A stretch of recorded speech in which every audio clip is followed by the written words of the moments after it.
part of what I really loved about this book was just the hands-on applicable information for both missionaries and churches. Just the 1, 2, 3, ABC, here you go, no dancing around the issues. So can you just, to start out, tell us why you wrote this book? I was in a rather large church, and we were at a youth gathering, many hundreds of young people there, and many of them responded to the call to become missionaries. And afterwards we met with the pastor in his office, and he turned to me and he said, "Do you have any materials that I could use to build a missions program in my church?" And I'm sitting there thinking, this guy has a church of over 2,000 people, and he doesn't have an understanding of the basic steps that he needs to go through to develop a missions program in his local church. So I said, sure, I'll send you some stuff. And when I sat down to put together both my experiences and the information that I had, I realized that this was probably something that not just this one pastor needs, but it's something that might be useful for a lot of people. So if we get to the meat and potatoes of this book, what are things that churches need to do? Well, I think the first thing that a church really needs to do is to start to pray.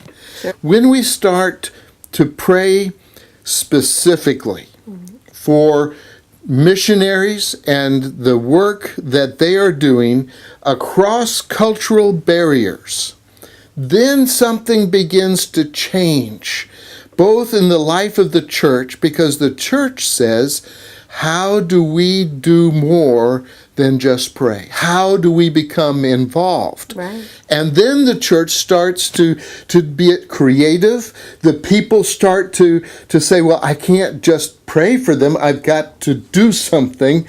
And then that becomes a motivating force that will raise up new missionaries. It will help set finances free. It starts to get people involved in discussing it with their neighbors and friends, and it becomes a movement rather than just something that we tack on to the life of the church because church is supposed to do missions. And I love in your book you mentioned this kind of symbiotic relationship between the church and the missionary. It's mutually beneficial. It's not just the church stands back and sends the missionary. It's the missionary who invests his or her talents back into the church. And like you just mentioned, the growing together and the partnering and the investing in that mutual relationship is just a beautiful two-way stream, not just a one-way stream. So that was a beautiful analogy. Thank you for that.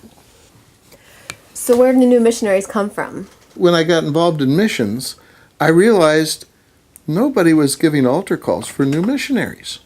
So I said, well, I need to become the one that starts to putting out that challenge for people to commit their lives to a career in world missions. I started to do that and had tremendous success, and I try to teach the missionaries to do that when they're on home leave, to come back and they're sharing in a church, to always give an invitation for people that God might be speaking to consider a career in world missions. Multiplying their ministry.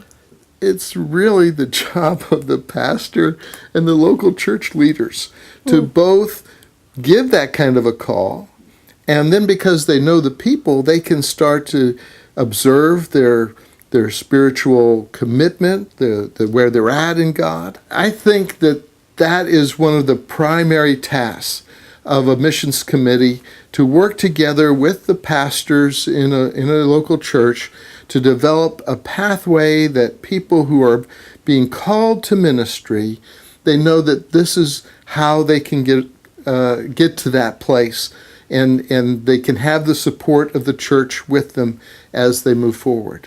What I think is revolutionary about this concept you're talking about is the burden of fundraising and promoting this ministry does not fall on the missionary who approaches the church.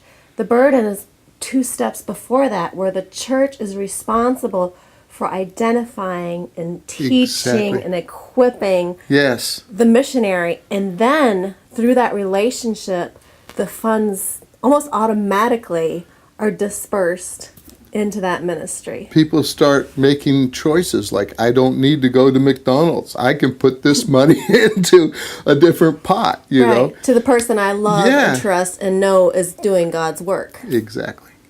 So thank you for your life service, and thank you for documenting it for future generations to be able to glean from your experience. Thank you very much.